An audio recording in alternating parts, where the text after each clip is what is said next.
자, 전기기능서 필기 전기이론 1강 전기의 본질, 전압, 전류, 저항에 대해서 배워보도록 하겠습니다.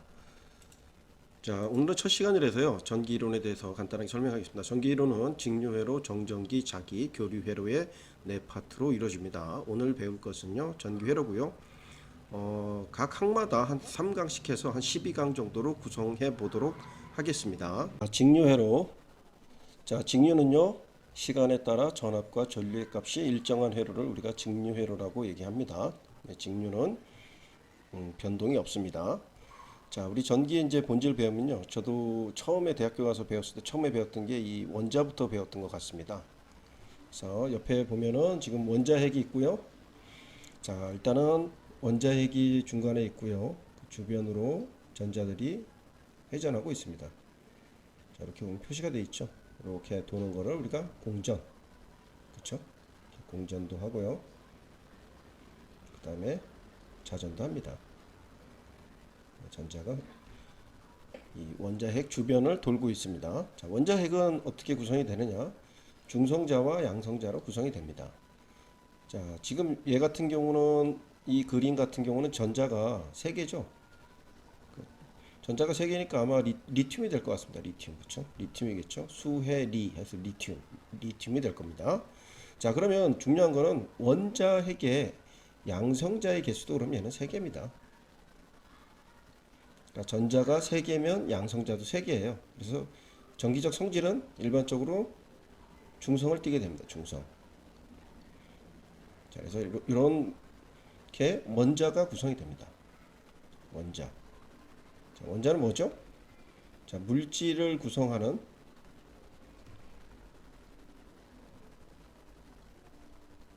최소의 요소가 있죠. 단위나 뭐 요소 이렇게 보면 되겠죠.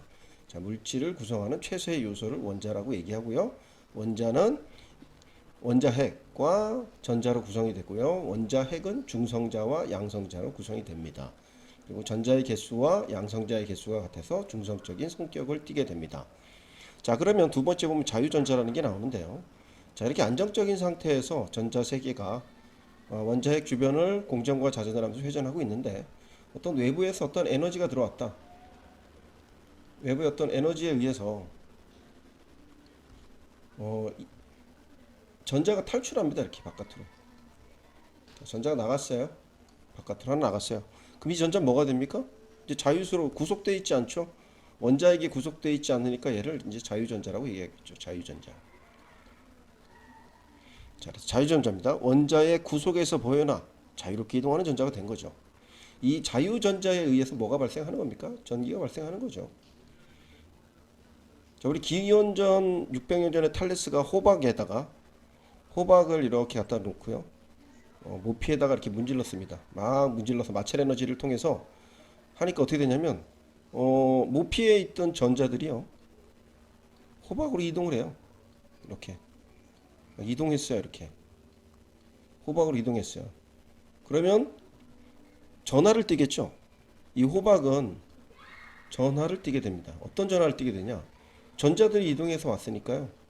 전자들이 막 이동해서 왔어요. 호박 안에. 그러니까 이 호박은 음전하를 띠게 되겠죠. 음전하. 자, 이렇게 막 비비는 현상. 이거 대전이죠. 자, 호박을 갖다가 모피에다 비비는 거. 대전입니다. 자유전자를 이동시키는 거죠. 전기를 만들어지는 거이고, 그거에 의해서 호박은 음전하가 되고요. 모피는 뭐를 잃습니까? 전자를 잃게 되겠죠.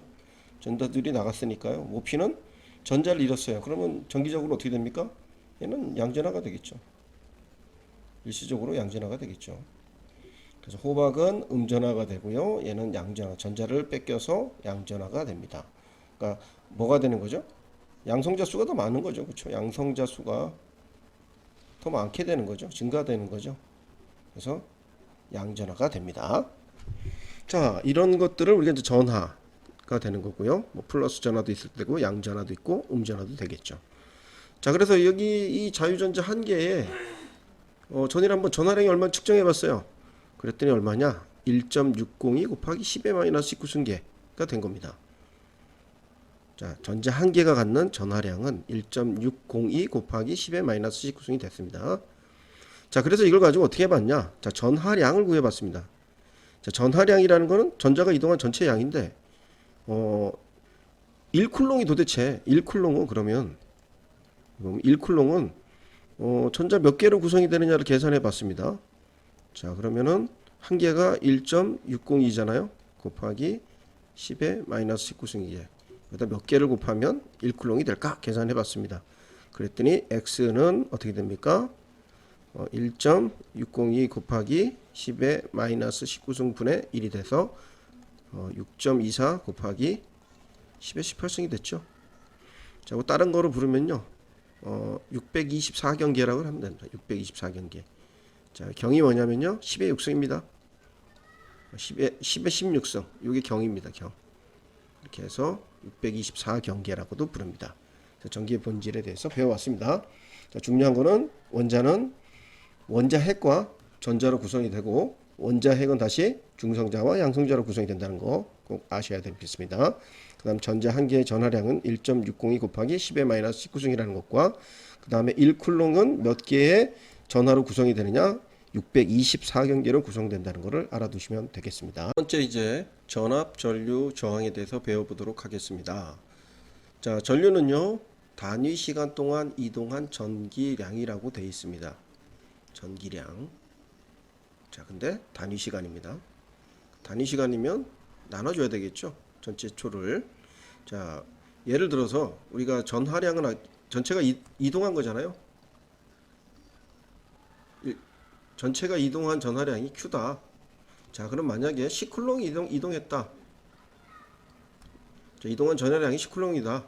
엄청 많은 거죠. 6240경계가 되겠네. 그렇죠? 엄청난 많은 전자가 이동했죠. 근데 얘가 뭐 5초 동안 이동했다. 자, 5초 동안 10쿨롱의 전하가 이동했다. 자, 이때 전류는 얼마입니까? 자, 단위 시간이니까 어떻게 됩니까? 자, 10쿨롱을 나눠주면 되겠죠? 몇로? 5초로 나눠주면은 2가 되죠. 중요한 거는 단위가 쿨롱이 아니라 암페어로 바뀝니다. 전류의 단위는 암페어입니다.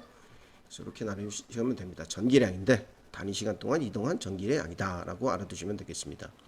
자, 다음 전압. 자, 뭐 써있는 대로 회로의 두 점 사이의 전기적 위치 에너지 차이를 단위 전압이라고 하고 볼트로 표시한다.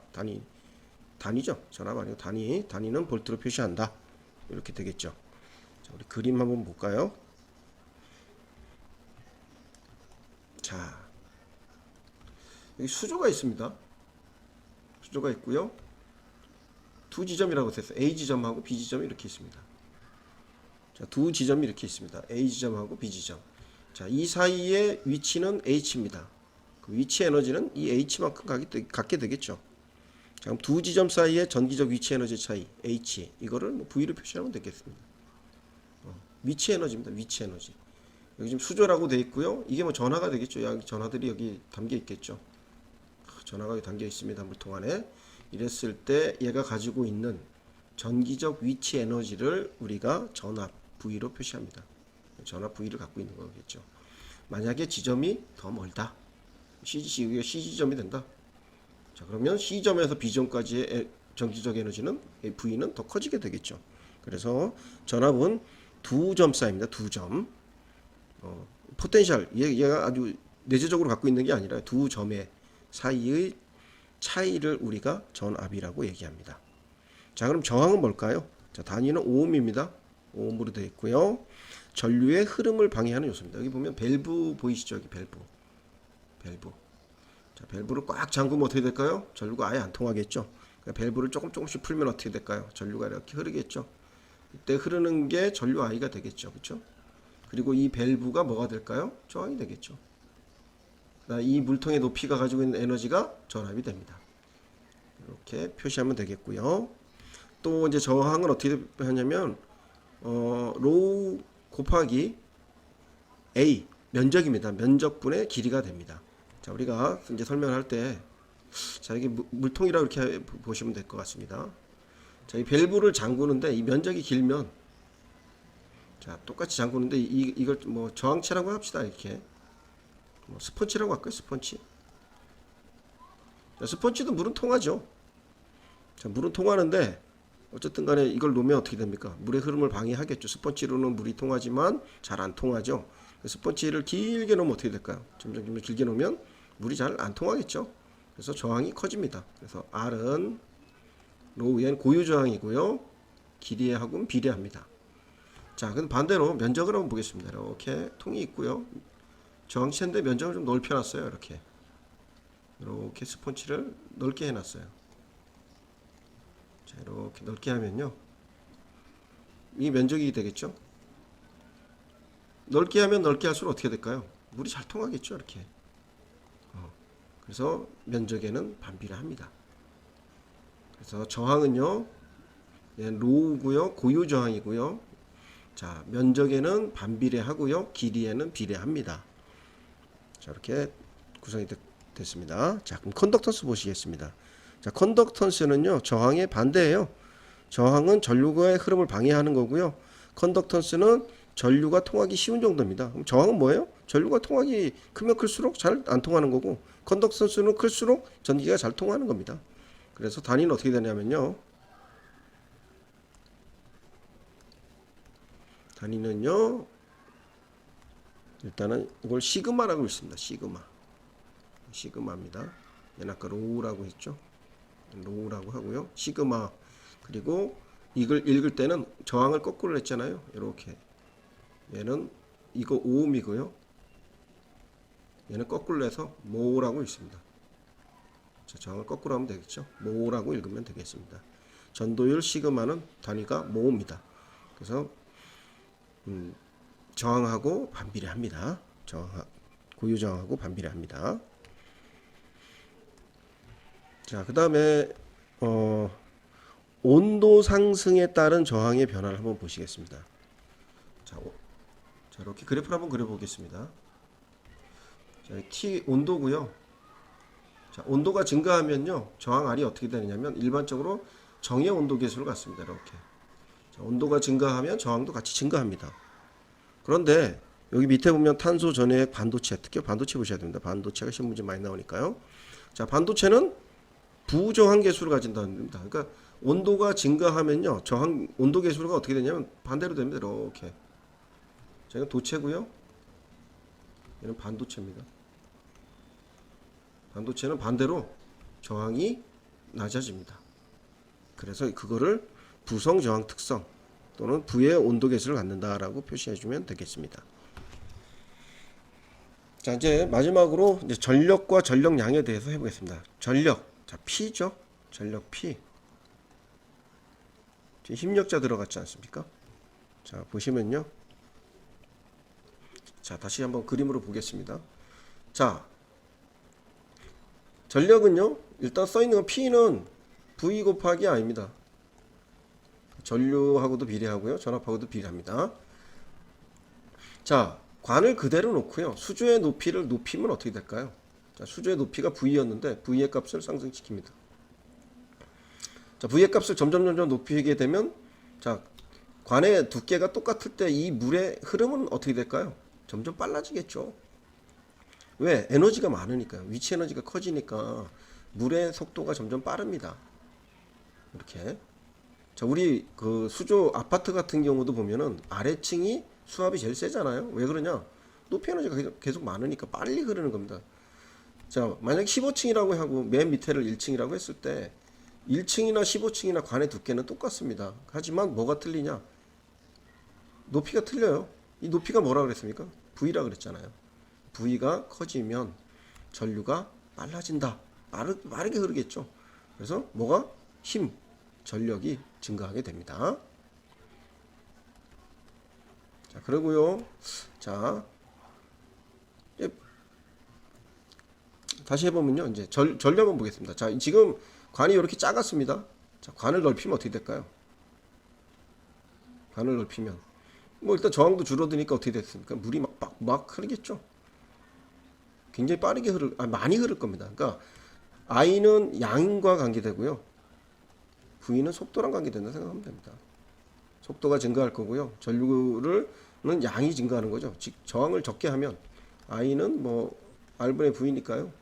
저항을 적게 하면, 관을 넓게 하면 저항이 적어지는 거죠. 저항을 적게 하면 물이 많이 흐르겠죠. 그래서 자, 이 전류가 증가를 하게 되면 똑같이 어떻게 P도 증가를 한다라고 생각하시면 되겠습니다. 그래서 P는 전력은 전압과 전류에 비례한다. 그리고 단위는 와트가 됩니다. 자, 이거를 줄과도 같은 얘기입니다. 줄로 표현할 수도 있습니다. 줄로 표현해도 됩니다. 자, 에너지로 표현하면 줄이 되겠죠. 자, 그 다음에 전력량 보겠습니다. 전력량. 자, 전력량은요, 전력에 곱하기 시간 t를 해주면 됩니다. 전력에다가요. 자, W예요. 전력량은 W고요. P에다가 곱하기 시간 t를 해주면 됩니다. 자, 그래서 단위는요, W 곱하기 S입니다. 우리 집에서 쓰는 거는 전력량 어떻게 쓰죠? 킬로와트 하우어 쓰죠. 그쵸? 단위는 킬로와트를 쓰고요. 그쵸? 시간은 1시간.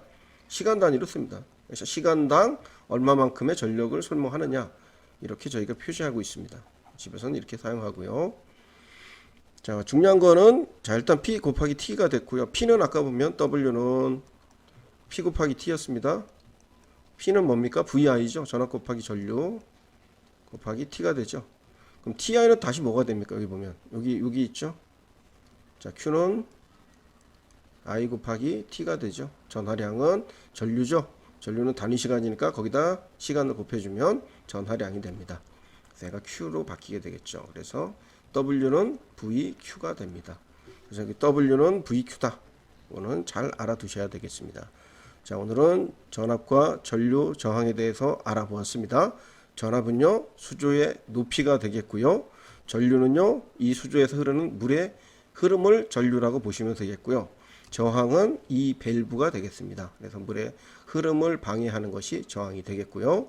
전력은요, 전압과 전류에 비례한다는 것과 전력량은 거기에다가 곱하기 t를 붙여주시면 된다는 것을 기억하시면 되겠습니다. 자, 이상으로 1강을 마치겠습니다.